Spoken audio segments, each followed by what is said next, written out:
ಈಗಾಗಲೇ ಕರ್ನಾಟಕ ರಾಜ್ಯದಲ್ಲಿ ತುಂಬ ಚರ್ಚೆಯಲ್ಲಿರುವಂಥ ವಿಚಾರ ಏನು ಅಂತಂದರೆ, ನೇಕಾರರನ್ನು ಮತ್ತು ರೈತರನ್ನು ಕಾಡ್ತಾ ಇರುವಂಥ ಒಂದು ಸಮಸ್ಯೆ ಏನು ಅಂತಂದರೆ, ಹಲವು ವರ್ಷಗಳಿಂದ ನಾವು ಈ ಬೇಡಿಕೆ ಇಟ್ಕೊಂಡಿದ್ದೀವಿ. ಈಗ ಅದು ತುತ್ತ ತುದಿಗೆ ಬಂದು ನಿಂತಿದೆ.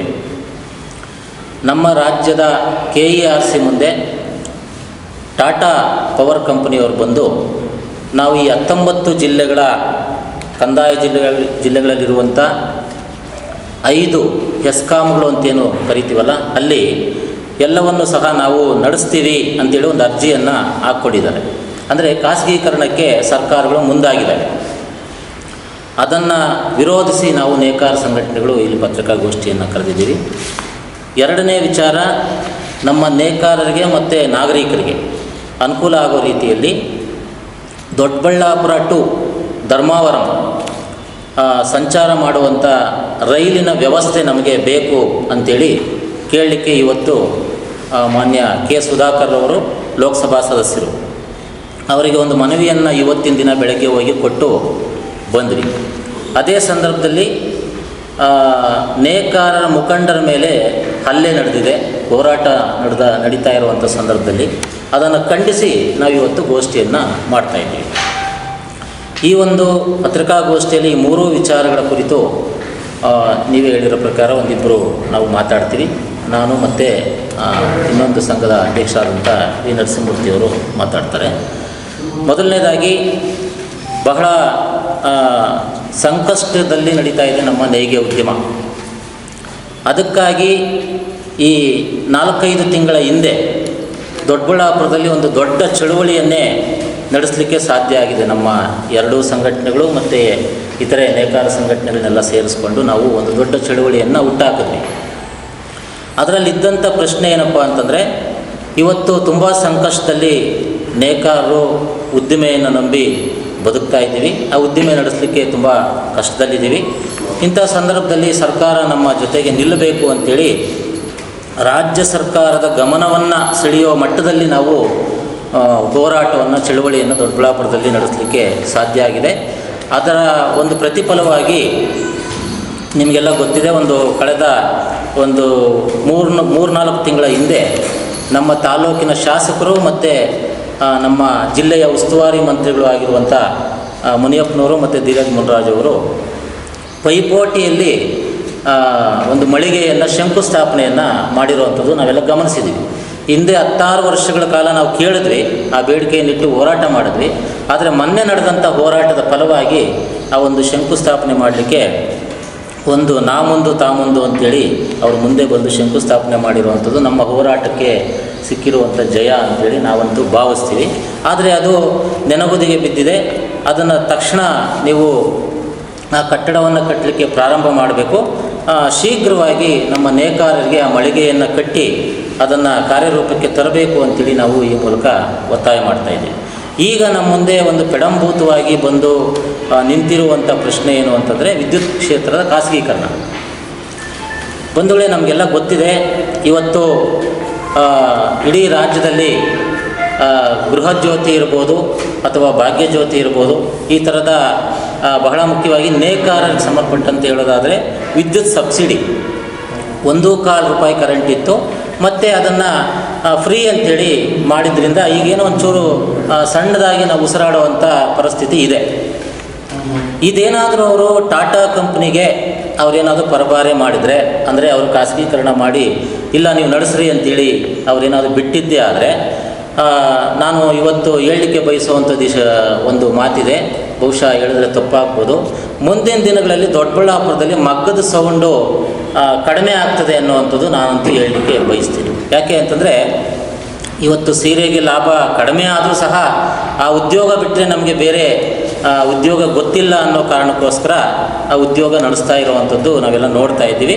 ಈಗ ನಾವು ಹೇಳಿರೋ ಪ್ರಕಾರ 19 ಕಂದಾಯ ಜಿಲ್ಲೆಗಳಿಗೆ ಏನಾದರೂ ವಹಿಸ್ಕೊಟ್ರೆ ಮುಲಾಜ ಇಲ್ಲದಂಗೆ ನಾವು ಫ್ಯಾಕ್ಟ್ರಿಗಳನ್ನು ಬಂದ್ ಮಾಡಿಕೊಂಡು ಮನೆಗೆ ಹೋಗುವಂಥ ಬೀದಿಗೆ ಬೀಳುವಂಥ ಪರಿಸ್ಥಿತಿ ಬರ್ತದೆ.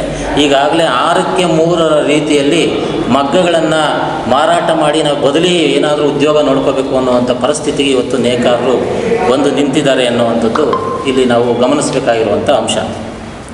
ನಾವು ಈ ಹಿಂದೆ 2022 ವಿದ್ಯುತ್ ಶಕ್ತಿ ಅಧಿನಿಯಮ ಅಂತೇನು ಇತ್ತಲ್ಲ, ಅದನ್ನು ನಾವು ಆವತ್ತಿನಿಂದನೂ ವಿರೋಧ ಮಾಡಿಕೊಂಡು ಬಂದಿದ್ದೀವಿ. ಈಗ ನರೇಂದ್ರ ಮೋದಿ ಕೇಂದ್ರ ಸರ್ಕಾರ ಅದನ್ನು ಸಂಪೂರ್ಣವಾಗಿ ಜಾರಿ ಮಾಡಬೇಕು ಅನ್ನೋ ನಿಟ್ಟಿನಲ್ಲಿ ಎಲ್ಲ ರಾಜ್ಯಗಳ ಮೇಲೆ ಹೇರ್ತಾ ಇದೆ ಅನ್ನುವಂಥದ್ದನ್ನು ನಾವಿಲ್ಲಿ ಗಮನಿಸಬೇಕು ಅಂತೇಳಿ ಹೇಳಲಿಕ್ಕೆ ಬಯಸ್ತೀವಿ. ಅದರಲ್ಲಿ ಈ 5 ಎಸ್ಕಾಮ್ಗಳ ಪೈಕಿ ಬೆಸ್ಕಾಮನು ನಮ್ಮ ಬೆಂಗಳೂರು ಗ್ರಾಮಾಂತರನೂ ಜಿಲ್ಲೆನೂ ಸೇರಿದಂತೆ 19 ಜಿಲ್ಲೆಗಳ ಎಲ್ಲ ಈ ವಿದ್ಯುತ್ ಕ್ಷೇತ್ರವನ್ನು ಅವರು ಟಾಟಾ ಕಂಪ್ನಿಯವರು ತಗೊಳ್ಳೋದಕ್ಕೆ ಮುಂದೆ ಬರ್ತಾ ಇದ್ದಾರೆ ಅನ್ನುವಂಥದ್ದು ನಾವಿಲ್ಲಿ ಗಮನಿಸಬೇಕು ಅನ್ನುವಂಥದ್ದು. ಮತ್ತು ಈ ತಿದ್ದುಪಡಿಗಳ ಈ ಪರಿಷ್ಕರಣೆ, ಇದರ ಸಾರಾಂಶ ಅಂತ ಹೇಳೋದಾದರೆ ಈಗಾಗಲೇ ನಿಮ್ಮ ಕೈಯಲ್ಲಿದೆ. ಇದರಲ್ಲಿ ನಾವೊಂದು 10 ಅಂಶಗಳನ್ನು ಇಲ್ಲಿ ಪಟ್ಟಿಯನ್ನು ಮಾಡಿದ್ದೀವಿ. ಇದರ ಆಧಾರದಲ್ಲಿ ನಾವು ನಷ್ಟವನ್ನು ಹೊಂದುತ್ತೀವಿ ಅನ್ನುವಂಥದ್ದನ್ನು ನಾವಿಲ್ಲಿ ಗಮನಿಸಬೇಕು ಅನ್ನುವಂಥದ್ದು ನಿಮ್ಮ ಮುಂದೆ ನಾನು ಹೇಳಲಿಕ್ಕೆ ಬಯಸುವಂಥದ್ದು. ಮತ್ತು 2022ರ ಮಸೂದೆ CERC ಮತ್ತು SERCಗಳ ಅಧ್ಯಕ್ಷರು ಮತ್ತು ಸದಸ್ಯರ ವಿದ್ಯಾರ್ಹತೆಯನ್ನು ಮಸೂದೆ ತಿದ್ದುಪಡಿ ಮಾಡಿ SERC ಸದಸ್ಯರ ಸಂಖ್ಯೆಯನ್ನು 3ರಿಂದ 4ಕ್ಕೆ ಹೆಚ್ಚಿಸಿ ಒಕ್ಕೂಟ ಸರ್ಕಾರ ಒಬ್ಬ ವ್ಯಕ್ತಿಯನ್ನು ರಾಜ್ಯ ಆಯೋಗಗಳಿಗೆ ನೇಮಕ ಮಾಡುವಂಥದ್ದು. ಮತ್ತು 2025ರ ತಿದ್ದುಪಡಿ ಪ್ರಕಾರ ಕೇಂದ್ರ ಇಂಧನ ಮಂತ್ರಿ ಇದರ ಅಧ್ಯಕ್ಷತೆಯನ್ನು ವಹಿಸಿಕೊಳ್ಳುವಂಥ ನಿಟ್ಟಿನಲ್ಲಿ ಒಂದು ಕಾನೂನನ್ನು ವಿದ್ಯುತ್ ಶಕ್ತಿ ಮಂಡಳಿ ರೂಪಿಸಿದೆ. ಇದು ನಮಗೆ ಅವರು ಅಂದರೆ ಕೈಗೊಂಬೆ ಸರ್ಕಾರಗಳಾಗಿ ರಾಜ್ಯ ಸರ್ಕಾರಗಳನ್ನು ನಡೆಸುವಂಥ ನಿಟ್ಟಿನಲ್ಲಿ ನಾವು ಗಮನಿಸಬೇಕು ಅನ್ನುವಂಥದ್ದು ನಾವಿಲ್ಲಿ ಹೇಳಲೇಬೇಕಾಗಿರುವಂಥ ಅಂಶ. ಬಹಳ ಮುಖ್ಯವಾಗಿ ಈ ಖಾಸಗೀಕರಣ ಆದರೆ ಆಗುವಂಥ ಸಮಸ್ಯೆಗಳೇನು ಅಂತಂದರೆ, ಈಗ ಸ್ಮಾರ್ಟ್ ಮೀಟರ್ಗಳನ್ನು ಅಳವಡಿಸ್ತಾರೆ. ಇಡೀ ರಾಜ್ಯದಲ್ಲಿ ಕೃಷಿಗೆ ಉಪಯೋಗಿಸ್ತಾ ಇರುವಂಥ ಪಂಪ್ಸೆಟ್ಗಳ ಸಂಖ್ಯೆ 40 ಲಕ್ಷ ಪಂಪ್ಸೆಟ್ಗಳು ಕೃಷಿಗೆ ರೈತರು ಬಳಸ್ತಾ ಇದ್ದಾರೆ. ಅದೆಲ್ಲದಕ್ಕೂ ಸಹ ಮೀಟರ್ಗಳನ್ನು ಅಳವಡಿಸುವಂಥ ಪರಿಸ್ಥಿತಿ ಬರ್ತದೆ ಅನ್ನುವಂಥದ್ದು ನಾವು ಗಮನಿಸಬೇಕು. ಒಂದು ಕಡೆ ಅನ್ನ ಬೆಳೆಯುವಂಥ ರೈತರಿಗೆ ಈ ಖಾಸಗೀಕರಣ ಮಾರಕ ಆದರೆ, ಇನ್ನೊಂದು ಕಡೆ ಈ ದೇಶದ ಮತ್ತು ಈ ಜಗತ್ತಿನ ಮಾನ ಮುಚ್ಚಲಿಕ್ಕೆ ಬಟ್ಟೆಯನ್ನು ಉತ್ಪಾದನೆ ಮಾಡುವಂಥ ನೇಕಾರರಿಗೆ ಆ ಸ್ಮಾರ್ಟ್ ಮೀಟರನ್ನು ಅಳವಡಿಸಿದ್ರೆ ಆಗುವಂಥ ತೊಂದರೆಗಳು ಒಂದಲ್ಲ ಎರಡಲ್ಲ. ಅದರಿಂದ ನಾವು ತುಂಬಾ ಸಮಸ್ಯೆಗಳನ್ನು ಅನುಭವಿಸಬೇಕಾಗುತ್ತೆ ಅನ್ನುವಂಥದ್ದು ನಾವಿಲ್ಲಿ ಗಮನಿಸಬೇಕಾಗಿರುವಂಥ ಅಂಶ. ಮತ್ತು ಬಹಳ ಮುಖ್ಯವಾಗಿ ಈ ಹಿಂದೆ ಈ ಮಸೂದೆಯ ಪ್ರಕಾರ ಹೇಳೋದಾದರೆ ಪಬ್ಲಿಕ್ ಪ್ರೈವೇಟ್ ಪಾರ್ಟ್ನರ್ಶಿಪ್ ಅಂತೇಳಿ PPP ಆಧಾರದಲ್ಲಿ ಇಡೀ ದೇಶಾದ್ಯಂತ ಎಲ್ಲ ಸರ್ಕಾರಿ ಉದ್ದಿಮೆಗಳನ್ನು ಖಾಸಗೀಕರಣ ಮಾಡಲಿಕ್ಕೆ ಕೇಂದ್ರ ಸರ್ಕಾರ ಮುಂದಾಗ್ತಾ ಇರುವಂಥದ್ದನ್ನು ನಾವು ತುಂಬ ತೀವ್ರವಾಗಿ ವಿರೋಧ ಮಾಡ್ತೀವಿ. ಈ ಹಿಂದೆ ಮಹಾರಾಷ್ಟ್ರ ಸರ್ಕಾರ ಅಮೇರಿಕಾದ ಎನ್ರಾನ್ ಕಂಪನಿ ಜೊತೆ ಮಾಡಿಕೊಂಡಂಥ ದುಬಾರಿ PPNನಿಂದಾಗಿ MSEB ದಿವಾಳಿ ಆಗಿರುವಂಥದ್ದನ್ನು ನಾವಿಲ್ಲಿ ಗಮನಿಸಬೇಕು ಅನ್ನುವಂಥದ್ದನ್ನು ನಾವಿಲ್ಲಿ ಹೇಳಲಿಕ್ಕೆ ಬಯಸ್ತೀವಿ. ಅದರ ಜೊತೆಯಲ್ಲಿ ಇನ್ನೊಂದು ಅಂಶ ನಾವಿಲ್ಲಿ ಗಮನಿಸಬೇಕಾಗಿರೋದು ಏನು ಅಂತಂದರೆ, ಅದಾನಿ ಕಂಪ್ನಿ ಮತ್ತು ರಿಲಯನ್ಸ್ ಕಂಪ್ನಿ, ವೇದಾಂತ ಕಂಪ್ನಿ ಮತ್ತು ಟಾಟಾ ಪವರ್ ಕಂಪನಿ, ಈ 4 ಕಂಪನಿಗಳು ಈ ಇಡೀ ದೇಶದ ಎಲ್ಲ ರಾಜ್ಯಗಳಲ್ಲಿ ಭಾಗಗಳನ್ನು ಮಾಡಿಕೊಂಡು ಈ ವಿದ್ಯುತ್ ಕ್ಷೇತ್ರವನ್ನು ಕಬಳಿಸಬೇಕು ಅನ್ನುವಂಥದ್ದನ್ನು ನಾವಿಲ್ಲಿ ಗಮನಿಸ್ತಾ ಇದ್ದೀವಿ. ಮತ್ತು ಆ ರೀತಿ ಮಾಡಲಿಕ್ಕೆ ಬೇಕಾದಂಥ ಕೇಂದ್ರ ಸರ್ಕಾರದ ಮತ್ತು ಈ ರಾಜ್ಯ ಸರ್ಕಾರಗಳ ಬೆಂಬಲವೂ ಸಹ ಈ ಬಂಡವಾಳಗಾರರಿಗೆ ಸಿಗ್ತಾ ಇದೆ ಅನ್ನುವಂಥದ್ದನ್ನು ನಾವಿಲ್ಲಿ ಗಮನಿಸಬೇಕು ಅನ್ನುವಂಥದ್ದು. ಮತ್ತು ಬಹಳ ಮುಖ್ಯವಾಗಿ ಅವರು ಬಂಡವಾಳ ಹೂಡ್ತಾರೆ ಅಂತಂದರೆ ನಮ್ಮ ರಾಷ್ಟ್ರೀಯ ಬ್ಯಾಂಕ್ಗಳಿಂದನೇ ಸಾಲ ತಗೊಳ್ತಾರೆ ನಮ್ಮ ಜನರ ಹಣವನ್ನು. ಮತ್ತು ಅವರು ಹೇರ್ ಕಟ್ಟು ಮತ್ತು ರೈಟ್ ಆಫ್ ಅನ್ನುವಂಥ ಹೆಸರಿನಲ್ಲಿ ಆ ಎಲ್ಲ ಸಾಲಗಳನ್ನು ಮನ್ನಾ ಮಾಡಿಸ್ಕೊಳ್ತಾರೆ ಅನ್ನುವಂಥದ್ದನ್ನು ಸಹ ನಾವಿಲ್ಲಿ ಗಮನಿಸಬೇಕು ಅನ್ನುವಂಥದ್ದನ್ನು ನಾವಿಲ್ಲಿ ಹೇಳಲಿಕ್ಕೆ ಗುರುತಿಸಲಿಕ್ಕೆ ಬಯಸ್ತಾ ಇದ್ದೀನಿ ಬಂಧುಗಳೇ. ಹಾಗೆಯೇ ಈ 2022ರ ಮಸೂದೆ ಅದರ ಉದ್ದೇಶ ವಿದ್ಯುತ್ ವಿತರಣಾ ವ್ಯವಸ್ಥೆಯನ್ನು ಸಂಪೂರ್ಣವಾಗಿ ಖಾಸಗೀಕರಣ ಮಾಡುವಂಥದ್ದು ಮತ್ತು ಈಗಾಗಲೇ ಹಣಕಾಸು ಸಮಸ್ಯೆಗಳಿಂದ ನರಳ್ತಾ ಇರುವಂಥ ಸರ್ಕಾರಿ ವಿತರಣಾ ಕಂಪನಿಗಳನ್ನು ರೋಗಗ್ರಸ್ತಗೊಳಿಸಿ ಖಾಸಗಿಯವರಿಗೆ ಮಾರಾಟ ಮಾಡುವಂಥದ್ದು ಮತ್ತು ಬೃಹತ್ ಸಾರ್ವಜನಿಕ ವಿದ್ಯುತ್ ಸಂರಚನಾ ಜಾಲವನ್ನು ನಾಶ ಮಾಡೋದು. ಅದರ ಜೊತೆಗೆ ವಿದ್ಯುತ್ ಕ್ಷೇತ್ರದ 3 ವಿಭಾಗಗಳಾಗಿರುವಂಥ ಉತ್ಪಾದನೆ, ಸಾಗಾಣಿಕೆ ಮತ್ತು ವಿತರಣೆ ಈ ಎಲ್ಲವನ್ನು ಸಹ ಖಾಸಗಿಯವರಿಗೆ ಹಸ್ತಾಂತರ ಮಾಡುವಂಥದ್ದು. ಇದರಿಂದ ಆಗುವಂಥದ್ದು ಏನಪ್ಪ ಅಂದರೆ ವಿದ್ಯುತ್ ದರಗಳನ್ನು ವಿಪರೀತವಾಗಿ ಮನಸೋ ಇಚ್ಛೆ ಏರಿಕೆ ಮಾಡುವಂಥದ್ದು, ಮತ್ತು ಕೃಷಿ ಸೇರಿದಂತೆ ಗ್ರಾಮೀಣ ವಿದ್ಯುತ್ ಸೇವೆಗಳನ್ನು ಕಡಿತ ಮಾಡ್ತದೆ. ನೇಕಾರರಿಗೂ ಸಹ ಇದರಿಂದ ತುಂಬಾ ಸಮಸ್ಯೆ ಆಗ್ತದೆ ಅನ್ನುವಂಥದ್ದನ್ನು ನಾವಿಲ್ಲಿ ಹೇಳಲಿಕ್ಕೆ ಬಯಸುವಂಥದ್ದು. ಬಹಳ ಮುಖ್ಯವಾಗಿ ಈ ನೇಯ್ಗೆ ಉದ್ಯಮ ನಾವು ಪವರ್ಲೂಮ್ ಸೆಕ್ಟರ್ ಅಂತೇಳಿನೇ ನಾವು ಕರಿತೀವಿ. ವಿದ್ಯುತ್ ಇಲ್ಲ ಅಂತಂದರೆ ನಮ್ಮ ಮಗ್ಗುಗಳು ನಡೆಯೋದಿಲ್ಲ. ಹಾಗಾಗಿ ಈ ಕ್ರಾಸ್ ಸಬ್ಸಿಡಿಗಳನ್ನೆಲ್ಲ ನಿಲ್ಲುವಂಥ ಈ ವಿದ್ಯುತ್ ಕ್ಷೇತ್ರದ ಖಾಸಗೀಕರಣವನ್ನು ನಿಲ್ಲಿಸಬೇಕು ಅಂತೇಳಿ ನಾವು ಹೇಳಲಿಕ್ಕೆ ಬಯಸುವಂಥದ್ದು. ಮತ್ತು ಬಹಳ ಮುಖ್ಯವಾಗಿ ಈ ಉಚಿತ ವಿದ್ಯುತ್ ಯೋಜನೆ ಅಂತೇನೋ ಇದೆಯಲ್ಲ, ಇದೆಲ್ಲವೂ ಸಹ ಈ ಹಿಂದೆ ನಮಗೆ ಗ್ಯಾಸ್ ಸಿಲಿಂಡರು ನಮಗೆ ಸಬ್ಸಿಡಿ ದರದಲ್ಲಿ 400 ರೂಪಾಯಿ 350 ಈ ರೀತಿಯಲ್ಲಿ ಸಿಗ್ತಾ ಇತ್ತು. ಅವರೇನು ಮಾಡಿದ್ರು ಆ ಸಂದರ್ಭದಲ್ಲಿ ಅಂತಂದರೆ ಕೇಂದ್ರ ಸರ್ಕಾರ ನಿಮಗೆ ನಿಮ್ಮ ಅಕೌಂಟಿಗೆ DBT ಸಿಸ್ಟಮ್ ಇದರಲ್ಲಿ ನಾವು ಅಕೌಂಟ್ಗೆ ಹಾಕ್ತೀವಿ ಅಂತೇಳಿ ಆ ಗ್ಯಾಸ್ ಸಿಲಿಂಡರ್ಗಳ ಅಡುಗೆ ಅನಿಲದ ಬೆಲೆಯನ್ನು ಏರಿಸೋದು. ನಂತರ ಒಂದು 6 ತಿಂಗಳು ಅಕೌಂಟಿಗೆ ಬಂತು. ಆ ನಂತರ 1 ತಿಂಗಳು ಬರ್ತು, 2 ತಿಂಗಳು ಬರಲಿಲ್ಲ. ಈ ಥರ ಮಾಡಿ ಈಗ ಸಂಪೂರ್ಣವಾಗಿ ಗ್ಯಾಸ್ ಸಿಲಿಂಡರ್ಗೆ ನಮಗೆ ಸಬ್ಸಿಡಿ ಬರೋದನ್ನು ನಿಲ್ಲಿಸಿ ಈಗ 400 ರೂಪಾಯಿ ಇದ್ದದ್ದನ್ನು 1000 ರೂಪಾಯಿ ಕೊಟ್ಟು ನಾವು ಅಡುಗೆ ಅನಿಲ ಯಾವ ರೀತಿ ಕೊಂಡುಕೊಳ್ತಾ ಇದ್ದೀವೋ ಹಾಗೆಯೇ ಇವತ್ತು ವಿದ್ಯುತ್ ಬಿಲ್ಲೂ ಸಹ ಬರ್ತದೆ. ಕೆಲವು ದಿನಗಳ ಕಾಲ ನಿಮಗೆ ಫ್ರೀ ಕರೆಂಟು ಉಚಿತ ವಿದ್ಯುತ್ತೇ ಕೊಡ್ತೀವಿ, ನಿಮ್ಮ ಅಕೌಂಟ್ಗೆ ಹಾಕ್ತೀವಿ ಅನ್ನೋ ರೀತಿಯಲ್ಲಿ ಹಾಕಿ ಒಂದು ಕಣ್ಣೊರೆಸೋ ತಂತ್ರ ನಾಟಕ ಮಾಡಿ ಮುಂದಿನ ದಿನಗಳಲ್ಲಿ ಆ ಗ್ಯಾಸ್ ಸಿಲಿಂಡರ್ಗೆ ಆಗುವಂಥ ಸಂದರ್ಭನೇ ನಮಗೂ ಬರ್ತದೆ. ಆ ದೃಷ್ಟಿಯಿಂದ ನಾವು ಅದನ್ನು ಸಂಪೂರ್ಣವಾಗಿ ವಿರೋಧ ಮಾಡ್ತಾ ಇದ್ದೀವಿ ಅನ್ನುವಂಥದ್ದನ್ನು ಹೇಳಲಿಕ್ಕೆ ಬಯಸುವಂಥದ್ದು. ಬಹಳ ಮುಖ್ಯವಾಗಿ ಅದರಿಂದ 40 ರಿಂದ 50 ಸಾವಿರ ಕೋಟಿ ರೂಪಾಯಿಗಳು ಒಂದು ರಾಜ್ಯ ಸರ್ಕಾರಕ್ಕೆ ಖರ್ಚು ಬರುವಂಥ ಸಾಧ್ಯತೆ ಇದೆ. ಮತ್ತು ರಾಜ್ಯ ಸರ್ಕಾರಗಳು ತೀವ್ರ ಬಿಕ್ಕಟ್ಟಿಗೆ, ಹಣಕಾಸಿನ ಬಿಕ್ಕಟ್ಟಿಗೆ ಸಿಲುಕುವಂಥ ಪರಿಸ್ಥಿತಿನೂ ಬಂದುಬಿಡ್ತದೆ ಅನ್ನುವಂಥದ್ದನ್ನು ನಾವು ಈ ಸಂದರ್ಭದಲ್ಲಿ ಗಮನಿಸಬೇಕು ಅನ್ನುವಂಥದ್ದನ್ನು ನಾವಿಲ್ಲಿ ಹೇಳಲಿಕ್ಕೆ ಬಯಸುವಂಥದ್ದು. ಮತ್ತು ಈ ವಿದ್ಯುತ್ ರಂಗವನ್ನು ಸಂಪೂರ್ಣವಾಗಿ ಖಾಸಗೀಕರಣ ಮಾಡಬೇಕು.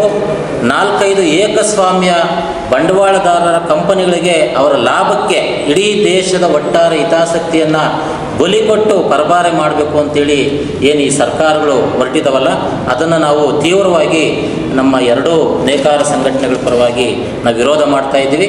ಇವತ್ತು ನಿಮ್ಮ ಗಮನಕ್ಕೆ ಹೇಳಲಿಕ್ಕೆ ಬಯಸುವಂಥದ್ದು, ಇವತ್ತು ಬೆಳಗ್ಗೆ ನಾವು KERC ಕಚೇರಿಗೆ ಹೋಗಿ ಅಧ್ಯಕ್ಷರಿಗೆ ನೇರವಾಗಿ ನಮ್ಮ 2 ಸಂಘಟನೆಗಳ ಪರವಾಗಿ ಪ್ರತ್ಯೇಕವಾಗಿ ಅಬ್ಜೆಕ್ಷನ್ಗಳನ್ನು ಸಲ್ಲಿಸಿ ನಾವು ಈಗ ತಾನೇ ಬಂದಿದ್ದೀವಿ. ನೇರವಾಗಿ ಸಮಯ ತಡ ಆಗಿದೆ ಅಂಥೇಳಿ ನಾವು ಮನೆಗೆ ಊಟ ಮಾಡ್ಕೊಂಡು ಬರಬೇಕು ಅಂತಿದ್ವಿ. ನೇರವಾಗಿ ಹಿಂಗೇ ನಾವು ಬಂದಿದ್ವಿ, ಅಲ್ಲಿ ಅಬ್ಜೆಕ್ಷನ್ ಸಲ್ಲಿಸಿನೇ ಬಂದ್ವಿ.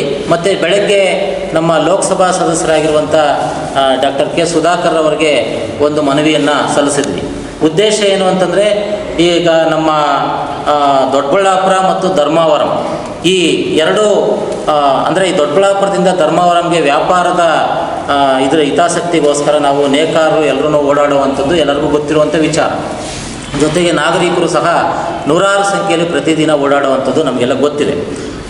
ಅಂಥ ಒಂದು ರೈಲಿನ ವ್ಯವಸ್ಥೆಯನ್ನು ನಮಗೆ ಮಾಡಿಕೊಡ್ಬೇಕು ಅಂತೇಳಿ ಈಗಾಗಲೇ ಬೆಂಗಳೂರಲ್ಲಿ ಯಶವಂತಪುರದಿಂದ ಹಿಂದೂಪುರಕ್ಕೆ ಹೋಗುವಂಥ ಒಂದು ಟ್ರೈನು ಪ್ರತಿದಿನ 6 ಗಂಟೆ ಅಂದರೆ 5:45ರಿಂದ 7:30 ಮಧ್ಯದಲ್ಲಿ ಚಲಾವಣೆ ಅಂದರೆ ಪ್ರಯಾಣ ನಡೀತಾ ಇದೆ. ಅದನ್ನು ದೊಡ್ಡಬಳ್ಳಾಪುರಕ್ಕೆ 6:15ಕ್ಕೆ ಬರ್ತದೆ. ಹಿಂದೂಪುರಕ್ಕೆ ಒಂದು 7 ಗಂಟೆ 15 ನಿಮಿಷ ಅಥವಾ 30 ನಿಮಿಷಕ್ಕೆ ಅಲ್ಲಿ ಪ್ಯಾಸೆಂಜರ್ಗಳನ್ನೆಲ್ಲ ಇಳಿಸಿ ರೈಲ್ ಅಲ್ಲೇ ನಿಂತ್ಕೊಂಡ್ಬಿಡ್ತದೆ. ಅದು ಮುಂದಕ್ಕೆ ಹೋಗಲ್ಲ. ಮತ್ತೆ 4 ಗಂಟೆಗೆ 10 ಕಡೆಯಿಂದ ವಾಪಸ್ ಬರ್ತದೆ.